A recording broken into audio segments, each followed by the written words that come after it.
Já estamos de volta com a cobertura do Lean Summit 2025, agora para conversar com o professor José Roberto Ferro, fundador do Lean Instituto Brasil. Mais uma vez, tenho a honra de conversar com o José Roberto. Né? Prazer, João. Ótimo estar com você de novo. E finalmente nesse evento. Agora mais próximo da realidade, né? Então você teve a oportunidade de conversar com bastante gente, ver, imagino que algumas apresentações, para ver o que a gente conversou antes, como é que se transforma em realidade no dia a dia das empresas. Exato, criamos um pouco de expectativa, né? E agora sentindo aqui o calor do evento, das palestras, dos depoimentos, das experiências. E como você avalia o Lean Summit 2025, esse evento tão importante para a gestão de grandes empresas no Brasil e no mundo? Olha, é difícil você ter uma ideia, um evento assim tão grandioso. São 5 apresentações simultâneas, então você não consegue assistir a todas, né? Eu tive a oportunidade de assistir algumas palestras de algumas empresas que eu conheço um pouco mais e tive a oportunidade de coordenar uma sessão. E eu fiquei muito gratificado de ver o progresso, o avanço que essas empresas mostraram, no sentido de entender os conceitos Lean, de aplicá-los na prática e de colher os resultados disso. Para mim, eu fiquei muito satisfeito, muito feliz de ver várias empresas dando os seus depoimentos. Empresas grandes, empresas médias, empresas pequenas, todo tipo de empresa, de todo tipo de setor. O interessante do sistema Lean é que ele não é algo igual, que se desenvolve, né, ou os resultados, né, são iguais em todas as empresas. Em cada empresa ocorrem resultados de maneiras diferentes, né? Eu acho que isso é o que torna o Lean mais interessante, mais fascinante para quem acompanha um pouco desse cenário. Há 25, 30 anos atrás, quando a gente começou esse esforço, os primeiros comentários que nós ouvíamos, João, era: isso serve para uma empresa japonesa, isso é o sistema da Toyota, ou depois, isso é as empresas automobilísticas, isso é o setor de autopeças. E hoje em dia isso já passou. A gente vê isso sendo aplicado em saúde, em mineração, em empresas metalúrgicas, em empresas têxteis. Quer dizer, qualquer tipo de empresa, qualquer tamanho, qualquer setor tem aplicado com iguais resultados. Ou seja, melhor qualidade, melhor produtividade, melhores resultados financeiros, retornos financeiros e o desenvolvimento das pessoas e das lideranças. Então a gente vê o tempo todo o depoimento das pessoas que hoje é um outro tipo de gestão. E outro tipo de desempenho das empresas que aplicam isso. E diante de tantos cases de sucesso, é possível apontar tendências em termos de gestão que estão se revelando nesse evento? Olha, a nossa trajetória, quando a gente começou essa jornada de disseminação dessas ideias, tem sido uma jornada de aprendizado nosso também, do Lean Institute, do nosso pessoal, né? Então a gente está permanentemente entendendo melhor como é que isso funciona, entendendo melhor como isso pode ser adaptado em diferentes ambientes para poder ajudar melhor as empresas, né? Então, alguns anos atrás, a gente tinha dificuldade de lidar com empresas menores, que tinham menos recursos, que tinham menos capacitação. Hoje a gente tem vários exemplos de empresas menores fazendo isso. Aplicar isso em outros setores, como saúde. Hoje a gente vê mais e mais exemplos no setor de saúde. Então a gente vê que esse sistema que você falou é um sistema muito simples, mas, como disse um proprietário de uma empresa de segunda geração, filho do fundador, e ele falou que o pai dele fundou a empresa no fundo do quintal. Ele falou: meu maior problema foi entender que esse negócio funcionava, que ele não acreditava que funcionasse, que era exatamente o contrário do que ele pensava, né?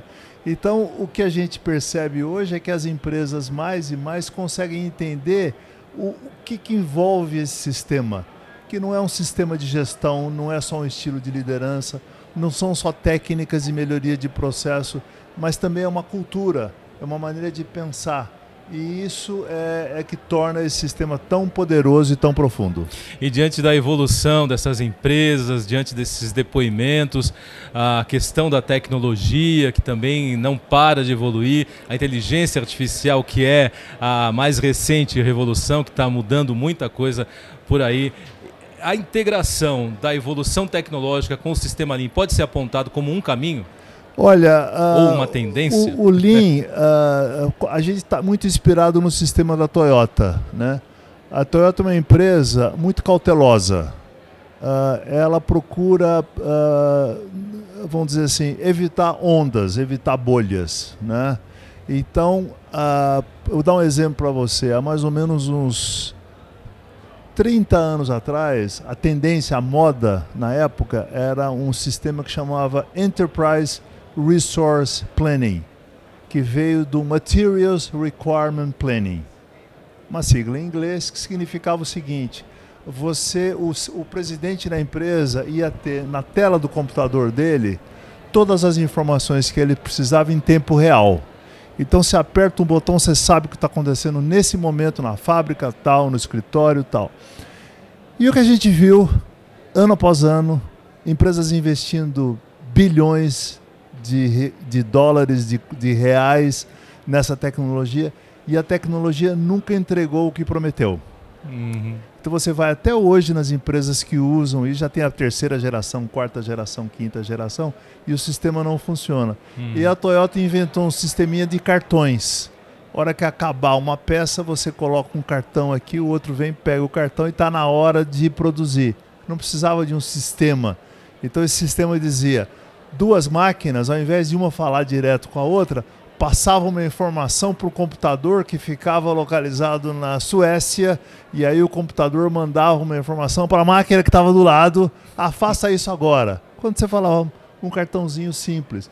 Então, assim, o sistema Lean, ele procura sempre responder a seguinte pergunta, a pergunta número 1 do Lean: qual o problema que eu preciso resolver?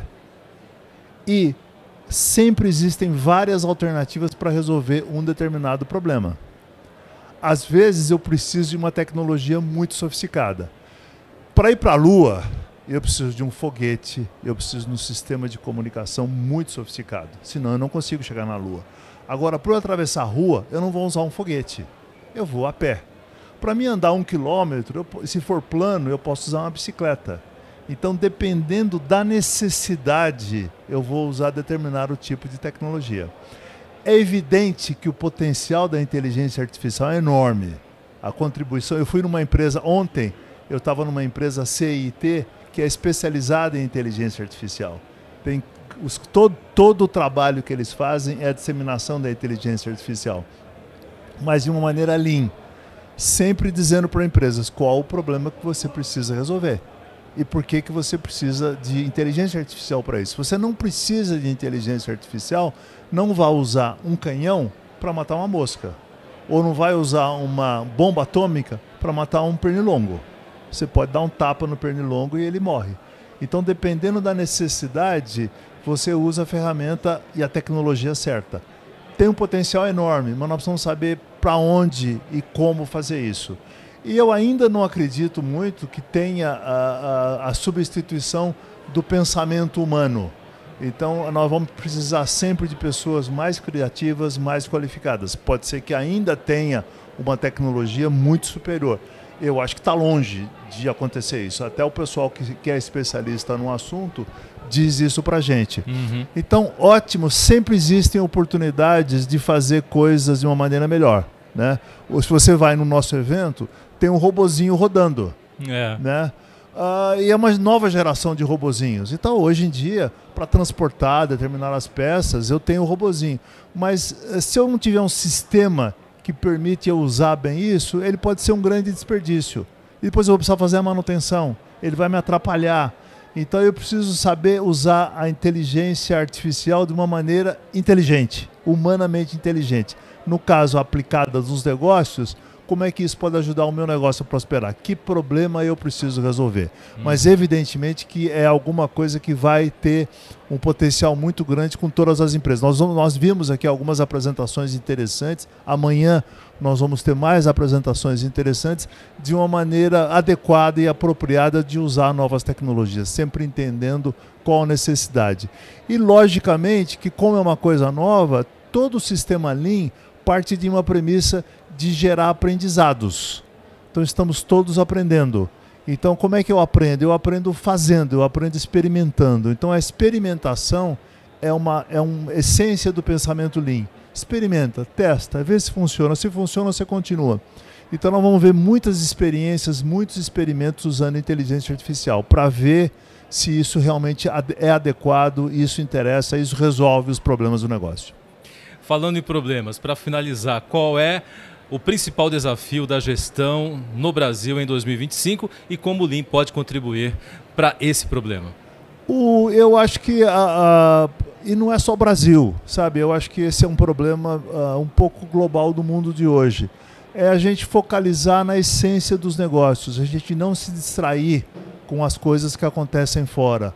Muitas incertezas, muitas mudanças, e o sistema Lean é muito apropriado e ele é muito flexível para ajustar essas mudanças. Então, por exemplo, uma das coisas que a gente fala muito aqui é o gerenciamento diário. A gente escreveu um livro sobre isso, né? O que é o gerenciamento diário? Todo dia eu saber o que eu tenho que fazer. E todo dia eu saber se eu fiz aquilo que eu devia fazer. Qualquer mudança no ambiente aparece imediatamente. Então, eu preciso fazer ajustes, mudanças rapidamente. Então, o sistema Lean é muito capaz de fazer essas mudanças rapidamente. O cenário muda. A gente precisa tomar cuidado para não perder foco. Perder foco no negócio, perder foco naquilo que é valor para o cliente, está muito focalizado na entrega de valor para o cliente. Não perder o foco disso. Eu acho que evitar perder o nosso foco e ser distraído com muitas coisas que acontecem fora, que só atrapalham a gente. Muito obrigado, professor José Roberto Ferro, fundador do Lean Institute Brasil, pela presença aqui no nosso estúdio e até a próxima. Prazer falar com você de novo, João. Abraço. Tá certo, muito obrigado. E a cobertura do Lean Summit 2025 dessa terça-feira vai ficando por aqui. A gente volta amanhã com o segundo e último dia desse evento. Até lá!